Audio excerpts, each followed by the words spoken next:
Welcome to Guitar Speed Trainer. Today's lick is a Zakk Wylde style speed burst in A minor, built from 6-note groupings, played as 16th-note triplets. To keep your picking hand efficient, make sure your pick is in a downward pick slanting position. The easiest way to achieve that is to rest your ulna, the bone along the pinky side of your forearm, against the guitar body. That sets your wrist at the right angle and lets the pick escape cleanly when playing even-numbered note groupings per string. Now, grab your guitar, and let's go.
Nice work!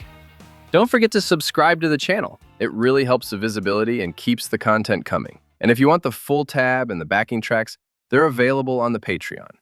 See you in the next session.